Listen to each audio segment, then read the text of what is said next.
IVM. Hey guys, IVM podcast is turning 7. Can you believe it?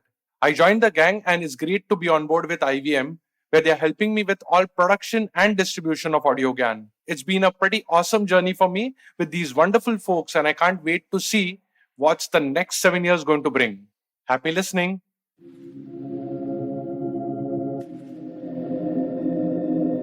This is Audiogyan, and I am your host Kedar Nimkar.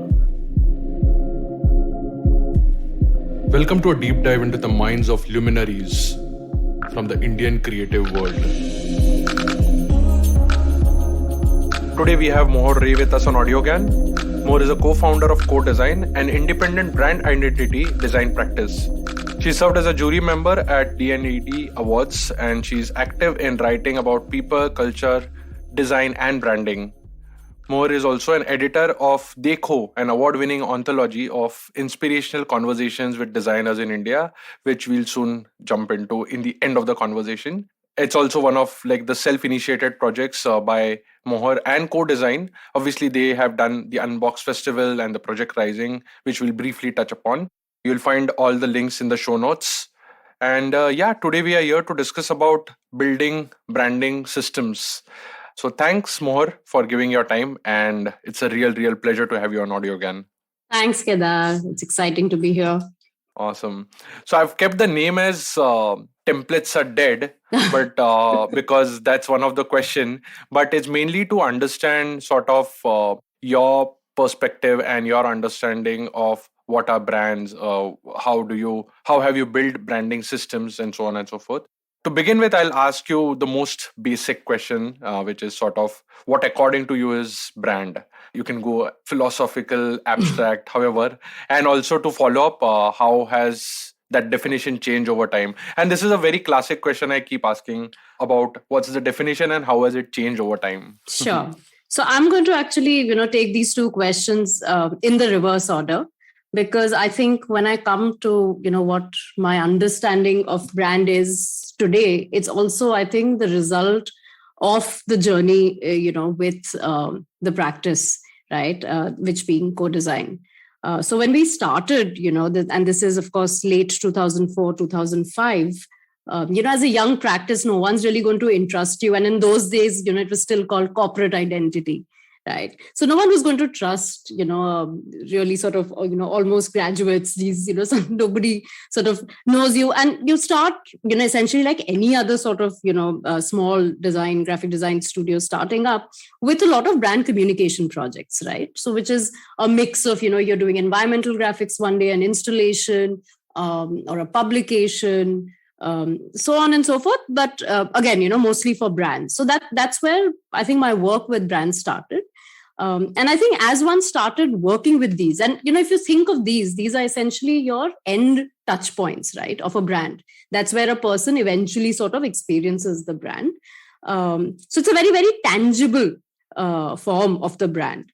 So I think as one sort of kept working with them, I think I started questioning कि ये क्या है? If for instance a particular brand is doing a book, a publication, or a space, what is the way that they view it, right? What is the way they think of it? So I think for even at that point where it was very, very sort of tangible output based, I think within I naturally sort of gravitated to thinking about it from the brand's perspective. And at some point also feeling the limitation with, ye jo ingredients hain, right, which were at that point really given out as these very traditional corporate identity guidelines, one started finding them a little bit limiting. And, somewhere kept questioning, how would I do it, right, if I had the opportunity? And I think slowly, somehow, then the sort of effort to start doing more brand identity projects started, right? So eventually that move from doing these output-based projects moved on to brand identity projects. So these were interesting because, you suddenly started looking at this system as almost like a scaffolding. Right, so that you were sorry to interrupt, but like when you mentioned when these are sort of the touch points for a brand, so if I have to take it like a little abstract, is like how would you sort of like define that? I mean, is it a chicken and egg story, or is it like very linear in form, as in you have a name, and the moment that name has certain values attached to it, it becomes a brand? Or you know what I mean, right? Like a bit more abstract in a sense. What, like, how does a brand come to be also? Yeah, so I'm just coming to that. So I'm going to actually follow that story in the reverse order, which is what I said, Okay. because that's actually Okay. personally been like how the understanding built up from actually what eventually goes out into the world, all the way back to a slightly more philosophical or abstract sense. Sure. From this sort of, very, very tangible, specific sort of output point of view, the practice, moved into this identity system mode where we were setting up the foundation, some sort of a scaffolding. Now, while we were doing this, over the years, what happened is one started questioning कि ये ऐसा क्यों बना रहे हैं? Why are we creating this system like this? Which I think eventually pushed the practice to where it is today, which is, I think, a much more sort of strategic space where you're constantly trying to find and refine the intent of why a brand exists in the world, right? Because it was really sort of a reverse thing, because we were, I think, also India at that point was, I think branding as such was still a very, very nascent industry, right? And I think that's why we sort of worked our way backwards up from this sort of very specific output oriented mode to the sort of, the bare bones, the structure of it, all the way to philosophically saying, okay, why does it exist? Why does a brand exist? And if we crack that, then that sort of point of view trickles down very, very strongly and steadily through rest of the system, all the way down to the final touch point. So that was, I think, where this sort of definition of where I am today, right? So if you ask me today, and again, right, this might change based on, I think, how the practice runs for the next 2-3 years. But I think where I'm today is, I think it's essentially, it is abstract. It is essentially mind space. Right. It's literally a part of, it's a set of associations, emotions, etc. But I think what's important to maybe point out here is the fact that when I say mind space, it's both, everyone understands what an external mind space is, right? What a consumer facing or user facing sort of mind space is. But along with that, it's also the internal mind space, right? And that is, whether you're the founder all the way down to all the sort of employees and team. So when you think about the brand in the external mind space thing, right? So it's not so much about what you as a brand stakeholder say, these are our values, missions, but it's really how the audience remembers you, right? How do they think about you and what is it that they associate with you? And very, very importantly, today in a world where, everyone has a voice and a platform, is how do they talk about you? So, and this is where we are seeing a huge shift, right? From thinking in the context of branding, right? From thinking about the audience as the receiving end of the brand, right? As a concept, we've told them our vision and vision. We've told them our ideas and values. And that is what is it, right? That is what they will receive. But I think, now when we think about consumers or our users, we think of them as communities. We think of them as much more sort of active participants. They're also building the brand with us, right? So, and that is whether they become brand ambassadors, whether they become, and when I say brand ambassadors, I'm not saying these are sort of paid influencers or whatever. These are just, genuinely, sometimes you find people really sort of connect with a brand. And then they will constantly be convincing people around them to switch as well, right? So this is where, the value system sort of shifts just from you as an organization to something that is actually also owned by me as a user, right? So I can be a loyalist and at the same time, I can also be a critic. And that also sort of feeds back into that idea of the mind space, right? The brand mind space. So there are these three categories, right? Early adopters and then laggards, and there is one more type of segment in the middle. And what they call, I think in the marketing terminology or some terminology, they call it like the crossing the chasm. So there is this small window where the system tips and eventually everyone has a smartphone because QRT phones or feature phones are no longer there in the market itself.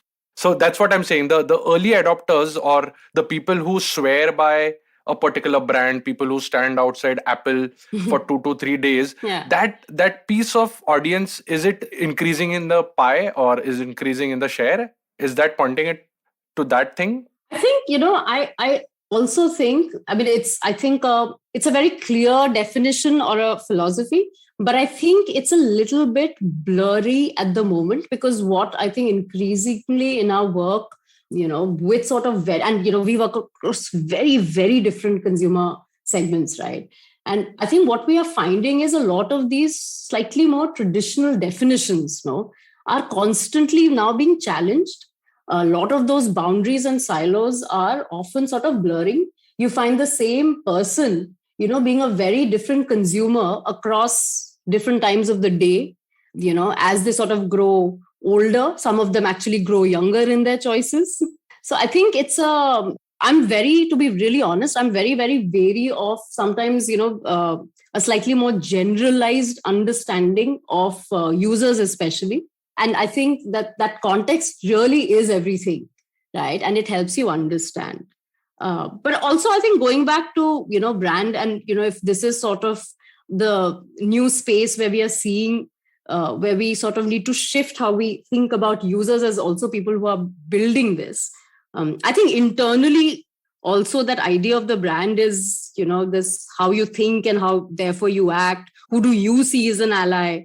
What in the world do you really want to sort of rebel against or defeat or change? What are the choices that you make? And also, I think very importantly today, what are the choices that you don't make, right? We always talk about what do brands stand for, but I think at some point, it also becomes important to also decide, what is it that I'm not going to stand with? And I think essentially, therefore, today, when someone says, that you're designing brands, what you're really trying to do is to, create and capture a mind space, right? And again, both, something that is as compelling, as sticky to build sort of internal, and I would call them communities and not even teams anymore. And, communities with sort of your users and consumers. I think that's really the big goal. So it's essentially mind space. Interesting. I think we'll come to this because I have like a follow-up question on this. Sure. But yeah, so I wanted to borrow like Steve Jobs' word where he said it's a noisy world, and he said that probably in when he was relaunching or when he had rejoined Apple. So keeping that as the premise, I generally think it's a very, very noisy world, and especially today where almost every brand is trying to make its space or trying to create content or try to. Of course, my worldview is very limited to the digital products, but you can explore that further. So what do you think is more powerful when you are creating sort of the identity along with its values and the whole package around it, which probably we can just, for like a lack of a better word, design system or a branding system? Is that, like, if it's really done well, is that becomes powerful? Or in today's day and age, media buying takes the brand forward because you need to be present in so many spaces? So how do you look at these two things? Like, do you have a comparison in your mind, or they are not interconnected or whatever? Like, whatever. So I just wanted to. Yeah. So I mean, I have 2-3 different sort of ways of looking at this, right?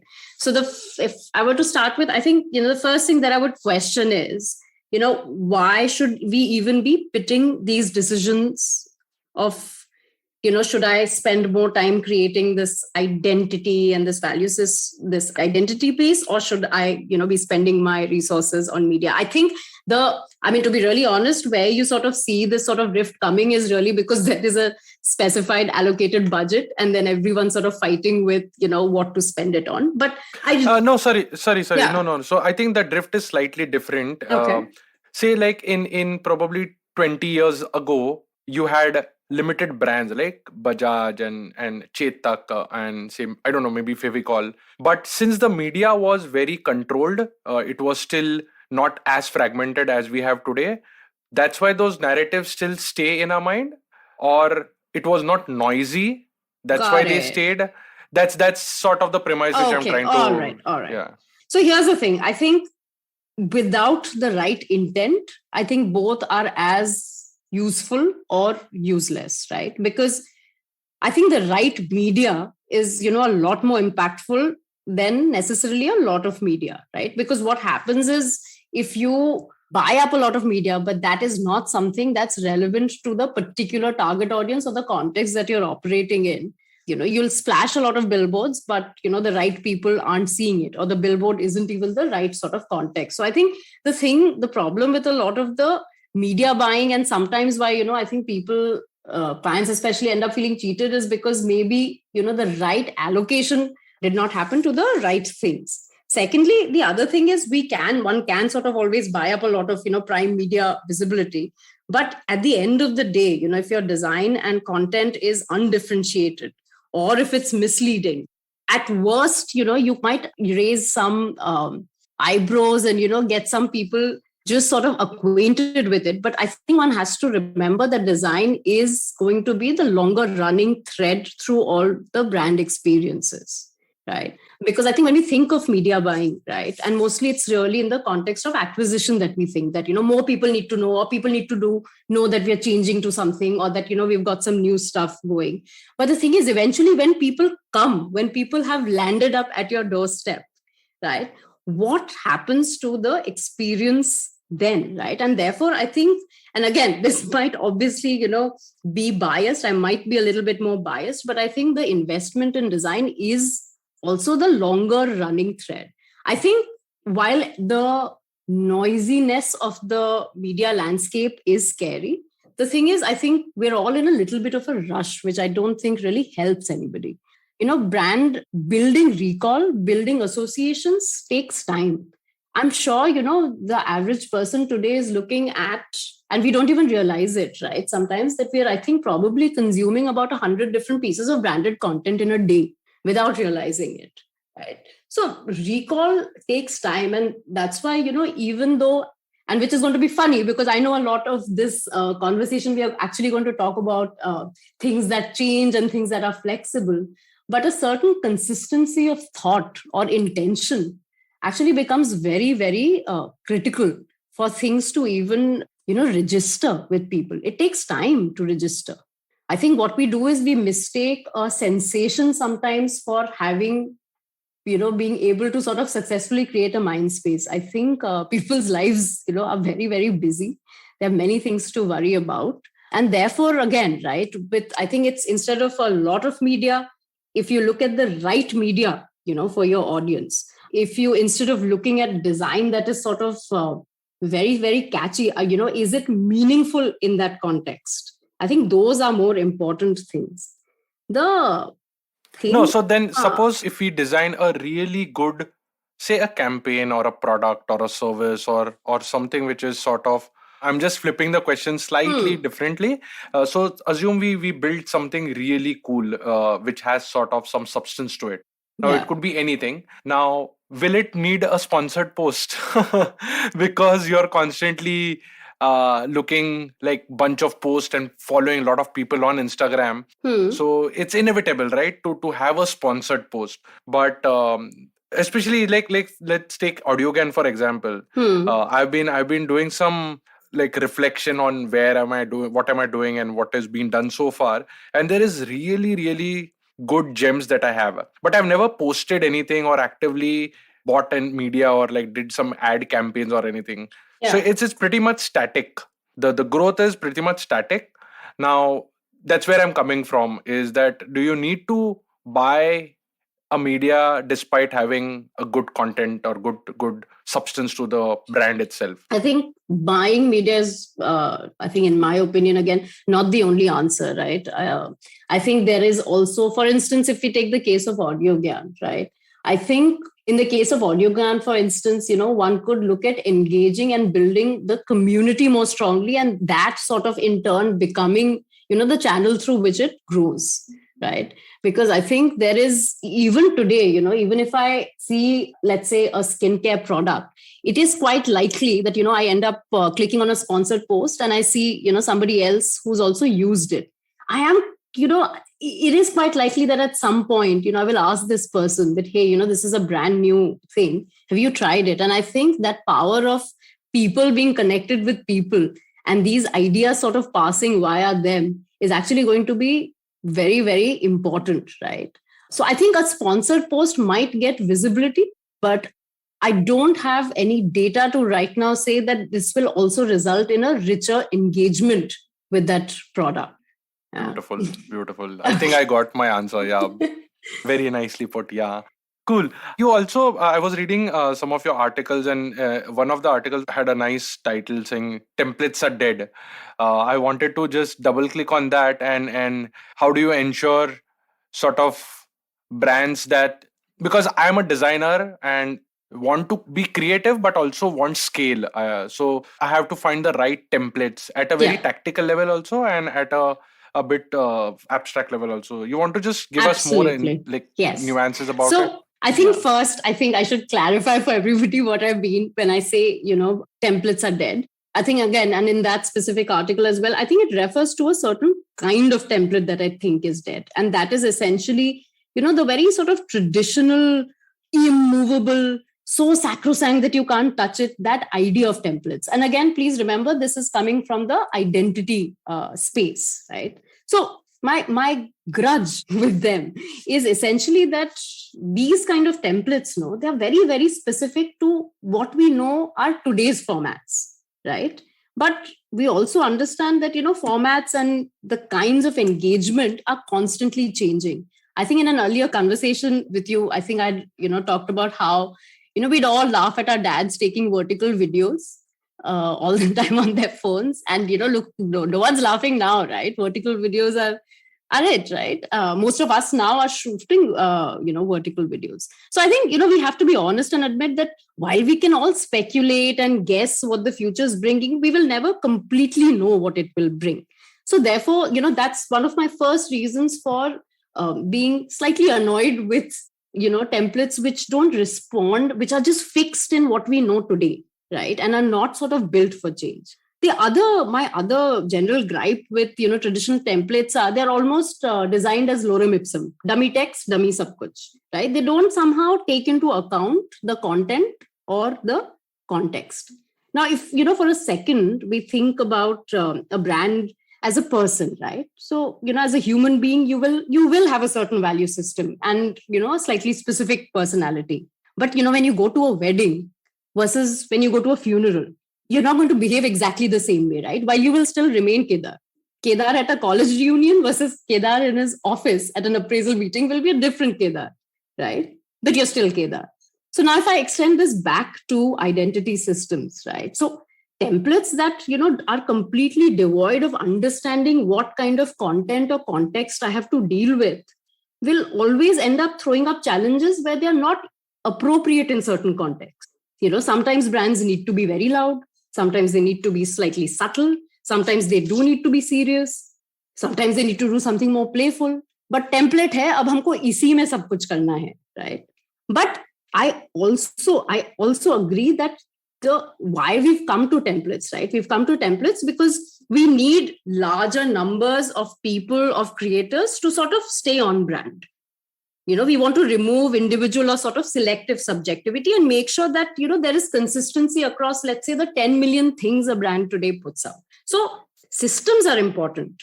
But if we again go back to brands and say, okay, how do brands live today? And I think why I use the word live and I don't use the word exist. Exist is a dull word, ki hai, zinda hai.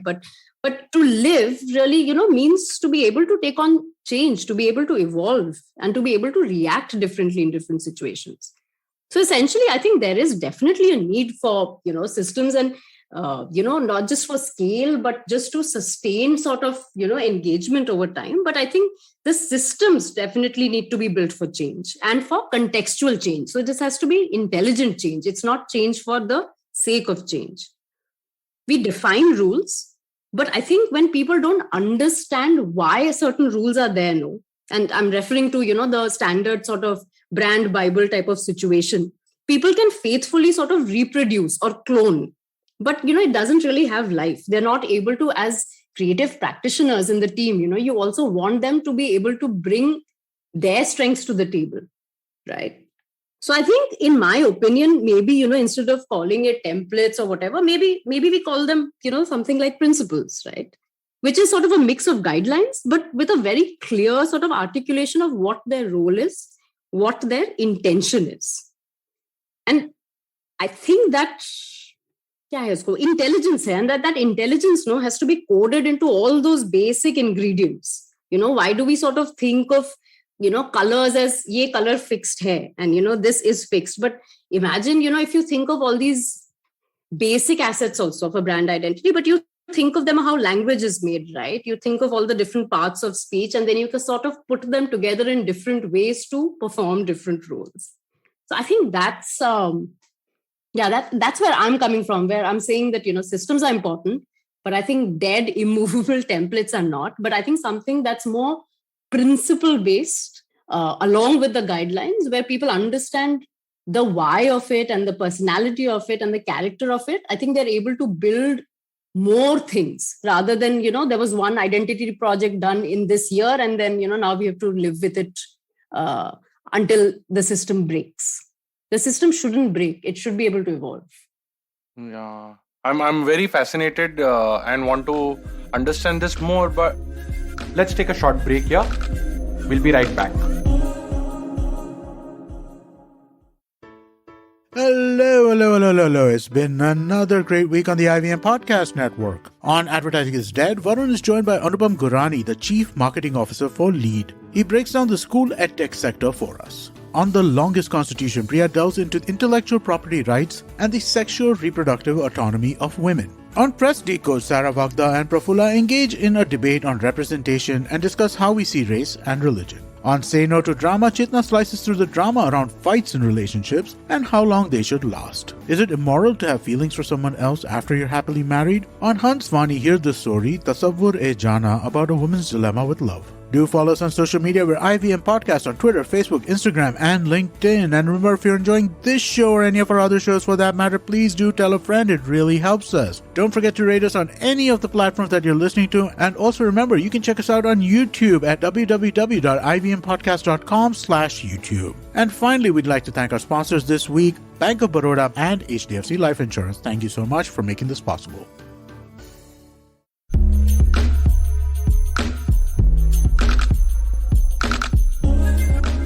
Okay, welcome back to the show.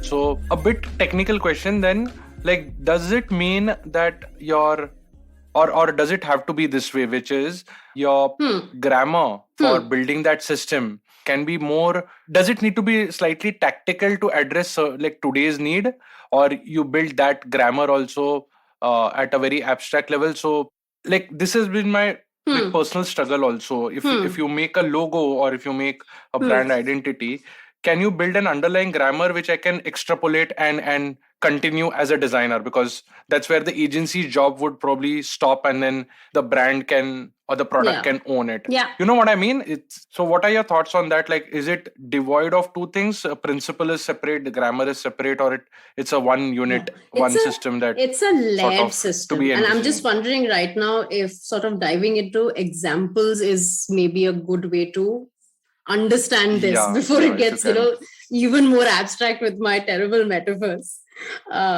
But so I think maybe, and these are of course also recent projects. I think PhonePe and MPL are sort of built on these sort of layered principles, where on these layered sort of view where it's principles plus guidelines. The end objective in both these cases was essentially to set up a toolkit that other creatives could play with, right? And be able to create new, completely context-sensitive adaptations without losing the brand feel. So for both of these, if you consider this was the starting point. So if you look at PhonePe, right? So one of the most sort of visible and, versatile elements is that of this graphic element in there, it's called the beam. So in terms of its structure and form, it draws very simply from the circular mark that they have, that if it were to move, right, it would take on the path of the beam.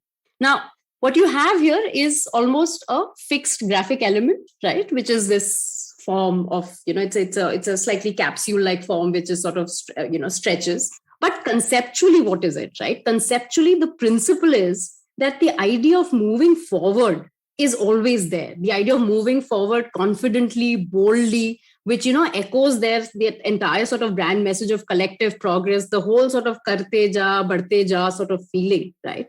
Principally, that is the understanding that you have to build when you work with the fixed asset, which is the beam, right?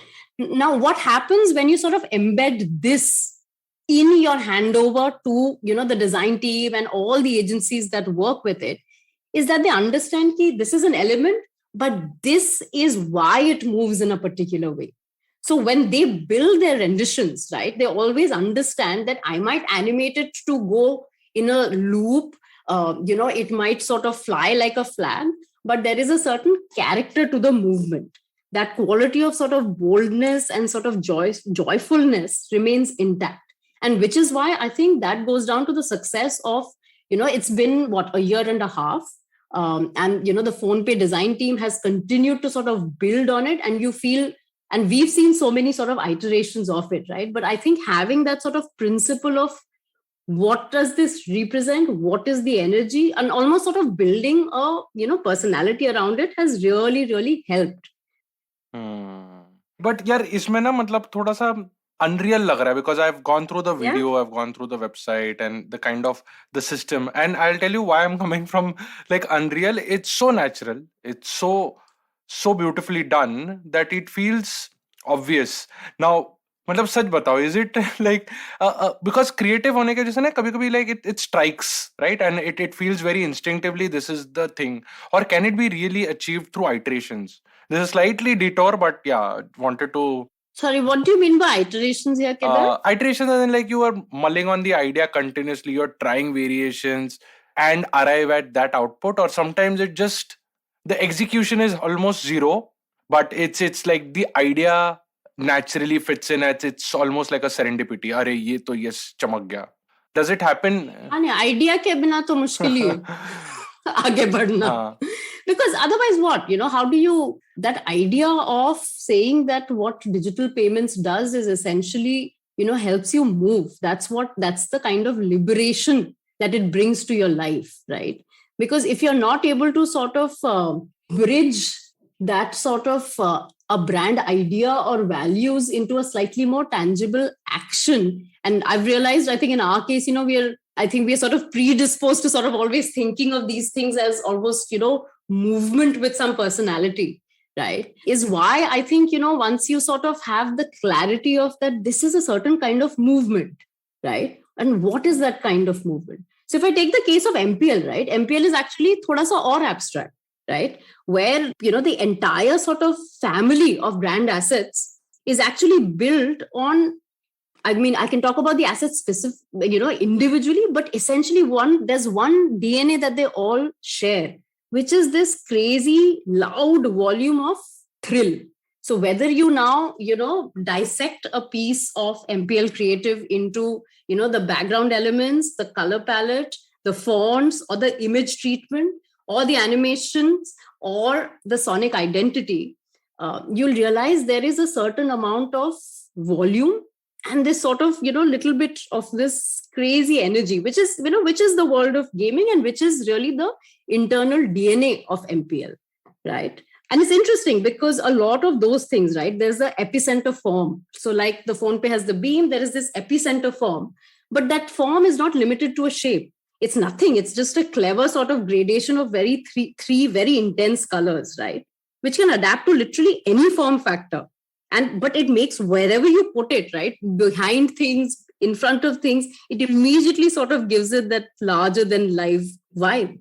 One interesting thing which I think, people are never going to actually realize or articulate, but once the sonic identity of MPL was done, which is actually set at a higher beats per minute, so that, the moment you hear it, your heart starts to race, right? It's a natural instinct, right? All the motion design for MPL is actually also designed on the same rhythm, right? So what is interesting is when you have motion and sound together, your heart is racing. When you don't have sound also, right? Let's say you're just creating a simple GIF, right?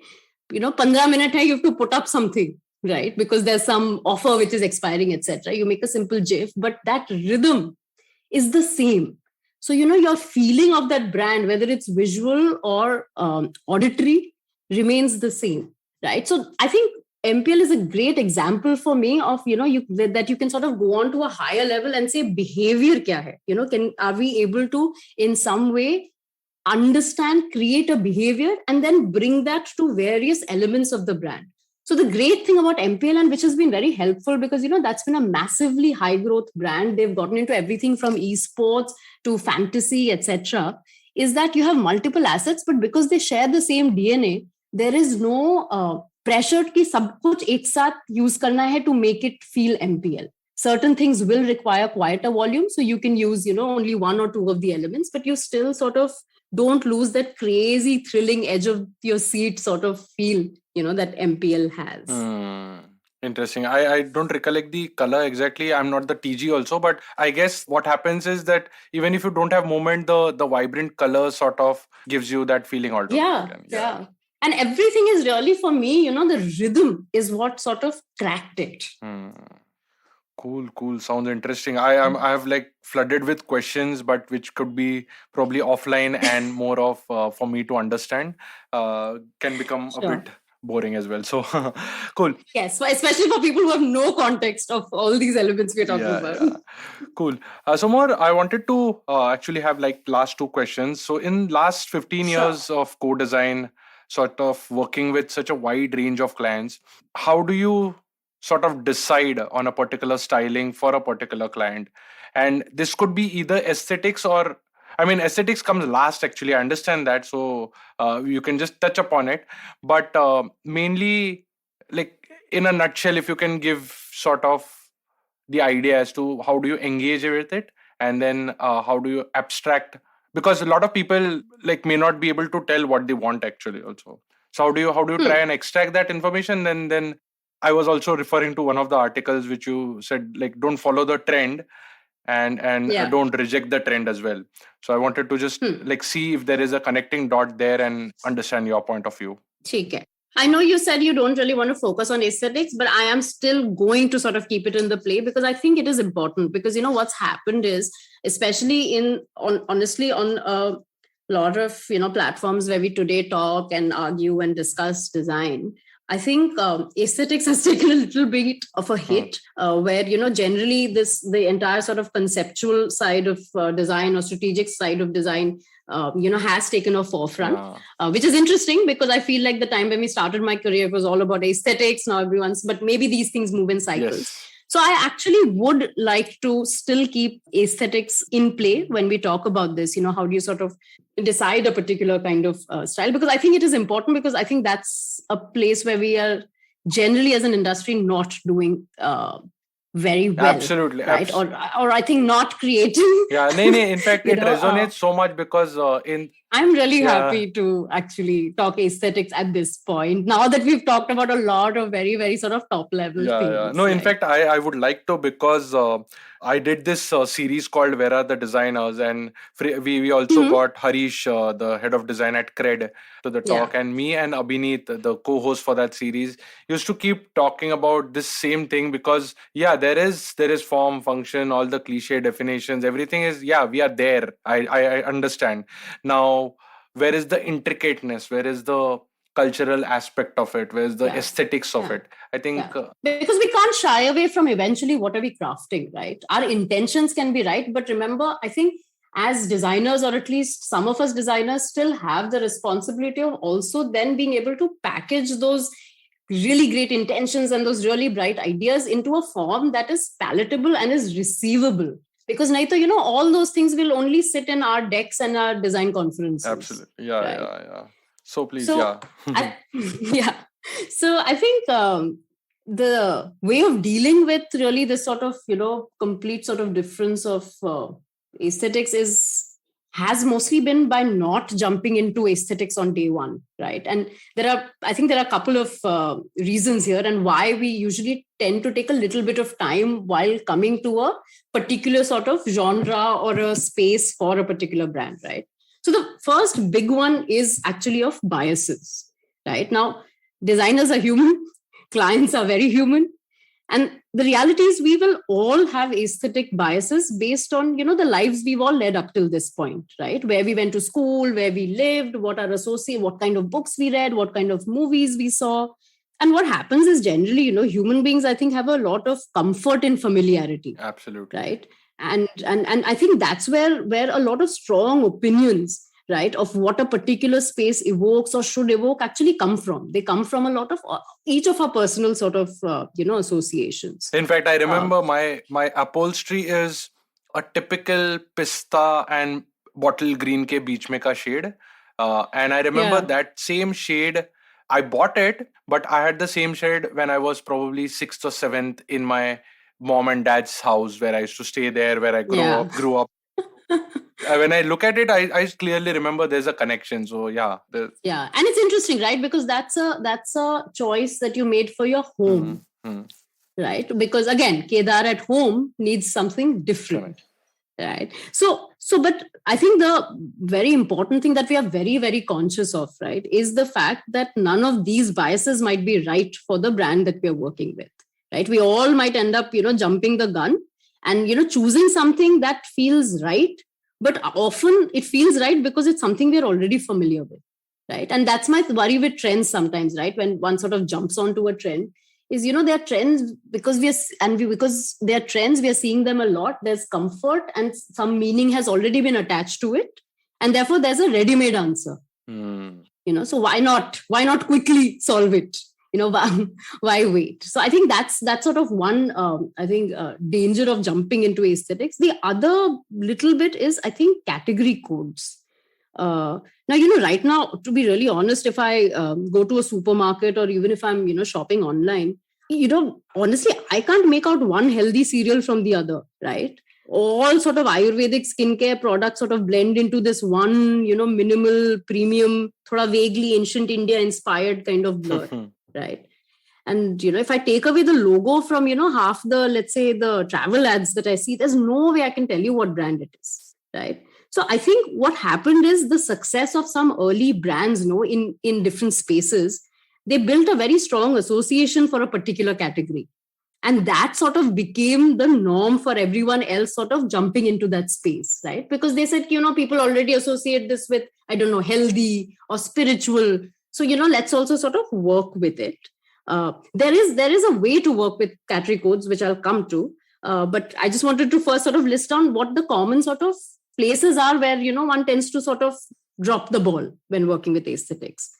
The third is, I think, this sort of tunnel vision we all, develop. I feel sometimes because we are very, sincerely sort of engaged in the project, or, the founder is also very, very sort of passionate. So we all develop some kind of tunnel vision where we only think of aesthetics in the context of our brand or our category. But, aesthetics is quite complex, like you talked about that example of the upholstery you picked. I think we create associations based on multiple experiences in our life, right? And the user is also doing exactly that. So they're building these associations, not just ki biscuits mein kya ho raha hai. They're building these associations from everything else also in their life. So therefore, I think, what becomes interesting is that, my mental image, if someone told me ki what evokes safety for you, I'm going to think of many things. I'm going to think of healthcare mein kya experience tha, banking mein kya tha. And I think there is some sort of, and I've seen that, right? Like you look at alcohol and spirits today, right? And I think so much of it resonates with the luxury sort of things we see in travel or fashion that sort of have ended up in aesthetics in alcohol and spirits as well. So I think the reason to really step away from aesthetics on day one is to be able to think these three, at least, to these three things. And so that we don't sort of start with the easy answers. I think the critical thing for us always has been to, objectively arrive at goals for visual design with the client. I think this is very important, right? We can't, I think sometimes designers get frustrated because, they form this entire argument in their heads and then we go and throw a end product on the table. But I think it's very important and it's really helped to take the client along in that journey. If they may not have necessarily seen their users' actual life, right? What the rest of their life looks like. What are the kind of fashion choices they're making? Even if, let's say, you're working with a fintech brand, right? You need to understand, because, those are the lenses through which you understand where does ambition lie, where does aspiration lie, where does apprehension lie, right?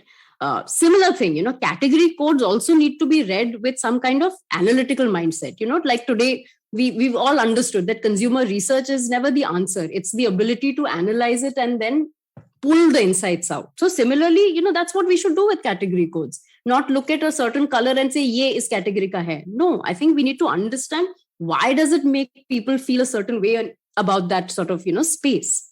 And once we sort of understand that, I think then we know what is it that we need to take. It may not necessarily be the same color or form or, I don't know, kinds of fonts, etc. So I think for us across whatever these 15, 16, 17 years, I think it's really, a lot of very, very deep engagement with, all three clients and their products and the users that have really sort of helped us find, slightly more specific aesthetic decisions. These are not solutions that I think one is going to find in a mood board, because I think sometimes they don't exist on a mood board, no? Yeah, true. तो नहीं कर सकते हैं. Like a lot of the times, people have asked, so like next step, you will show us a mood board. And sometimes you have to say, no, I can't show you a mood board because I don't know. But you know what? I'm going to show you what their playlist looks like, right? And let's try and understand from that. So I think across different projects, these aesthetic decisions have come from very different places, which can be, I don't know, let's say for Royal Enfield rebranding, a significant part of that first phase of design was not spent designing, but just sort of understanding the motorcycle started essentially in post-war Britain, right? And there was a certain amount of restraint because of, wartime, right? And that sort of became very, very peculiar about, British design from not just that era, but that sort of continued, that sort of very elegant minimalism, right? Where there is ornamentation, but with a lot of control. And, if you understand that brand of craftsmanship, then one is sort of able to design for this brand, which really sort of is British design, right? We might say, hamara hai, but it is the core of the design aesthetic of the brand is post-war Britain, right? So a lot of time was spent understanding that. And I feel a lot of the sensibilities that therefore sort of came to fore, not just sort of that first year of the big sort of, brand launch, and we've continued to sort of work with them on, key new projects, has been that understanding of the provenance, right? And the philosophy and why things were like that, why does it not have the American swagger, or why does it not have, the Japanese sort of stance, right? In their products, in their communication. So for instance, in Royal Enfield, it came from understanding their history. In Wildcraft, it's really just, there is this irregular sort of crazy brushstroke that you see everywhere, right? Which essentially came from, listening to their, their experiences in the field, talking to people about why they liked to go hiking or trekking or camping.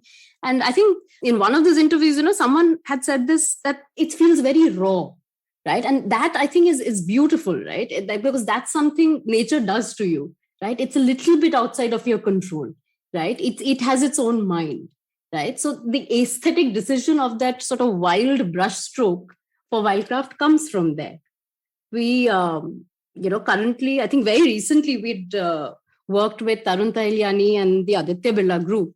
So, they've of course, there's a new joint venture, and they've launched a brand called Tasva, right? Which is a ethnic Indian menswear, right? Now, one route for it could have been to say, yeah, what is ethnic Indian celebration? And let's sort of dive into that, right? But when you understand the business rationale of that brand, right? If you look at ethnic menswear in India, and I'm talking about mass segment, okay? So I'm not talking about very premium. So the mass segment is essentially not really led by any particular design sensibility, right? It's a little bit of like knockoffs of here, there, but it's largely very, very undifferentiated. But when you take a Tarun Tahilyani, right, and you make him accessible, then that design leadership is your strongest asset. So very, very strategically, if you look at, and this is very recent, so you may not have yet seen it, but it actually feels so much like Tarun and his work, right? And that was important, that this brand should not invent its own complete sort of metaphors and expressions of celebration, but it had to be a translation of what Tarun brings to the brand, right? Because he's the big strategic asset here. So So abhi ET Money just launched, right? And I don't know if you've heard the Sonic logo. You hear it when you launch the app or at the end of the ads, etc. So the Sonic is interesting where, we said, so one of the key propositions is, what it does is it replaces the idea of this, very wise wealth manager who is a person with very, very wise, intelligent and dynamic tech, right? So very strategically, the sound is very digital. It's very obviously digital, but it somewhere reminds you of coins, right? So there is this little bit of a digital intelligence that you build in versus, let's say, a PhonePe, which is also a fintech brand, but that was much more human construct, right? So there, the sonic identity is very, very human. So I think there's really no one way, right? And I think acknowledging that early in the day has sort of helped us to say, hame nahi pata. I think just starting with that blank slate is great. I think just engaging deeply has really helped. And it's helped us shed our biases, right? I think the magical bit happens is when you realize what do you need to prioritize? What do you need to leverage? Because it's not going to exist. I don't think the answer exists. And ideally, it shouldn't exist, right? Because that's where you sort of create a unique space. But you really have to feel it in your bones. I don't know how to explain it. You have to feel that building up of that space in your bones when you sit down on like a blank sort of a artboard or a canvas. I think you have, well, you don't even need to tell this much, that feel in your bones, because I could sense it. I could, because the parallels, the examples that you gave me sort of helped me visualize that how this experience or how this exercise or this engagement unfolds as you go along. But yeah, really, really good sort of way to explain this. Cool. Want to conclude with one last question, which I'm sort of not very ready with the question yet, but it's just like I'm sort of thinking aloud, and whatever little bit of stuff that I've been reading or understanding, the Web 3.0, which is sort of called the creator economy, what I've sort of tried to read between the lines and got a feeling that it's going to be very fragmented. And I'll give you an example. Today, there are these board panda and whatever, board ape kind of stuff. Now they're just going on a spree where people are just bidding crazy, and they start with some, I don't know, maybe with like 0.09 Ethereum or something, and then go all up to like millions of dollars.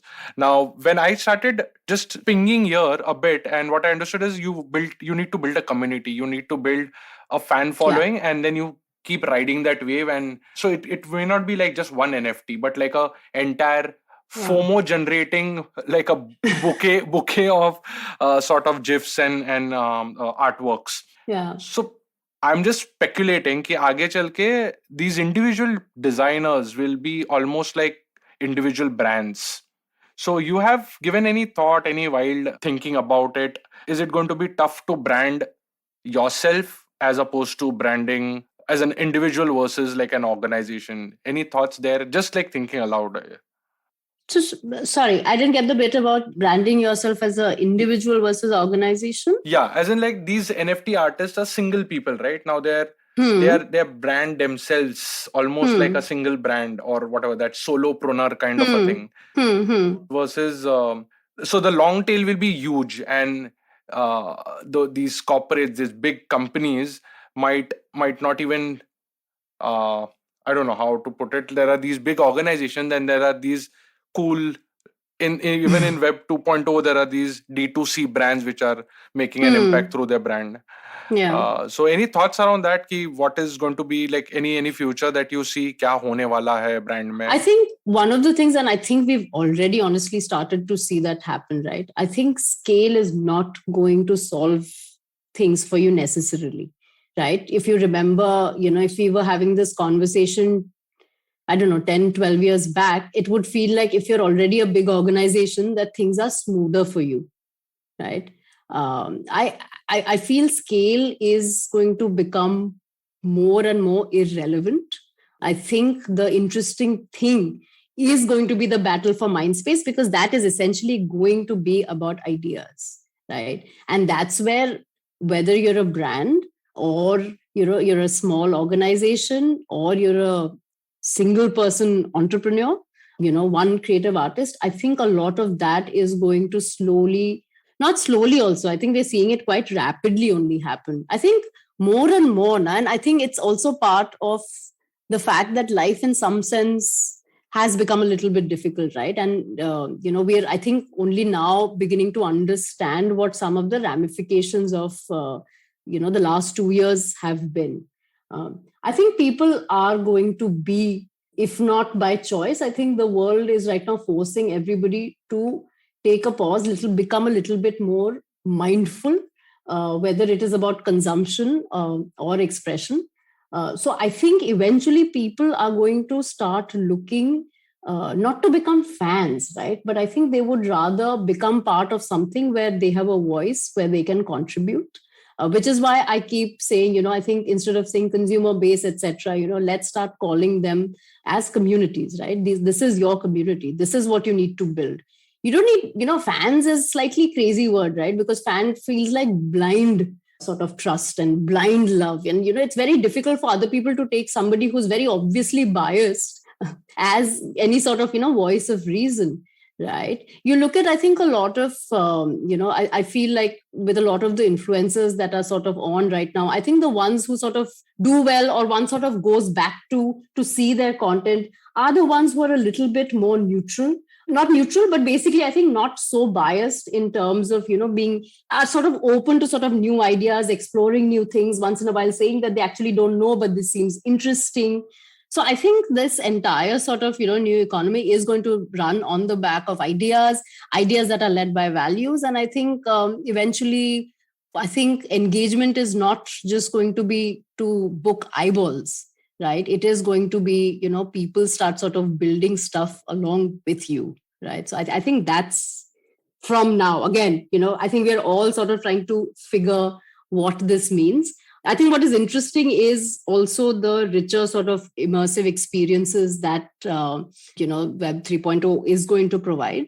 And I think it will be interesting to see how sort of, brands and sort of people move in. Because while everything is virtual, I think it's weird, right? Because the desire still remains to connect as people or to connect with people. So I think, I think that will be interesting. Completely uncontrollable, which is going to be interesting to see.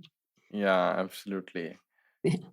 Cool. No, I mean, yeah, it's quite going to be a ride to see, and I'm very happy that we are sort of looking at this generation where we are at the cusp of entering a metaverse. So let's see what happens there as well.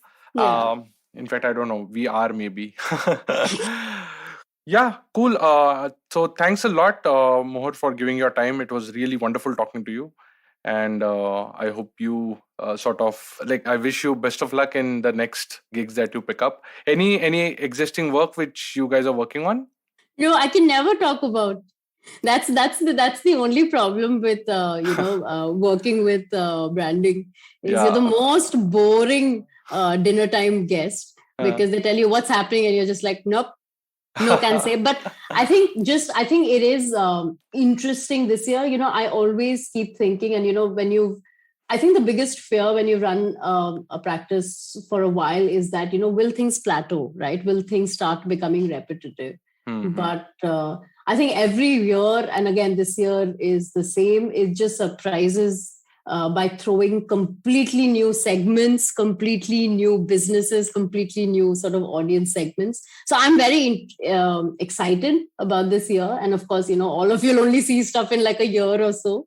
But I think it's interesting. I think very long back, this is 10, 12 years back. We were still struggling as whatever the little practice that actually we've always remained. And I remember telling this, colleague Siddharth saying that, man, I want to do, I want to see our work everywhere. And at that point, it just felt like it wouldn't happen. And now it's just so exciting. But I creep people out on the road if I see them with like a Wildcraft bag or, or a Royal Enfield bike by just like grinning at them like a maniac. Yeah. So it's been interesting because I think when we started, a lot of people said, if you want to do big stuff, you can't work in this sort of very boutique sort of fashion and this sort of crazy level of engagement. But I'm glad. I think the industry sort of changed at the same time. So we were all very lucky. The fact that people find value in sort of engaging in a particular way which is not sort of the standard process where, they're okay if you walk in and say, listen, guys, we don't know, but let's solve this. Right. So we found some more people like that this year. So I'm great. So hopefully we're going to be exploring new things. Yeah, definitely. No, I mean, there are two sides. Definitely the brands have started engaging at that level, but it's also sort of the hard work, the perseverance, these like your sort of agencies are at it to improve the design standards of Indian products, Indian brands. So yeah, I mean, there's also like you and need it's not be, absolutely selfish, right? I think because I feel the more kind of examples we can put out as sort of successful, sustainable business or design or experience cases, I think it helps all of us back, right? So I think it's as sort of selfish a motive. Yeah, no. Cool. Okay, thanks a lot. And that's it from today's Gyan session. For show notes and more Gyan, visit audiogyan.com. If you like this podcast, please don't forget to check our other interesting podcast on IVM Network. You can listen to us on IVM Podcast app, ivmpodcast.com, or any of your favorite podcasting apps. To stay tuned, follow us on Twitter and Instagram at IVM Podcast. And if you wish to connect with me, I am at Audiogyan Moments on Instagram. Until then, take care.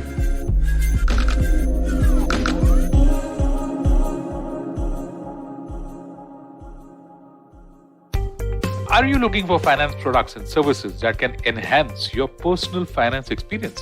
Are you looking for a space to talk about your financial product or service? And are you looking for a crisp talk show where the conversation is all about money? Well, your search ends here. Hi, my name is Anupam Gupta and I'm host of the Paisa Paisa podcast, and I invite you for the conversation about your personal finance on each Monday on the IVM Podcast app or the website or on any podcast streaming platforms. See you folks. We know you love fast food, fast fashion, faster payment, lightning fast internet speed. Then why not fast information? On Think Fast, where we discuss the latest developments in the world of technology, business, marketing, pop culture. With a side of sarcasm and my dad jokes, not just mine. Not mine, Varun. My jokes are funny. So join me, guys, the funnier one, Suchita Salvan, co-founder of LBB. And me, Varun Dugirala, the co-founder of The Glitch, as we think fast only on the IVM network. Fresh episodes out every Monday. On the IVM app, website, or wherever you get your podcast from.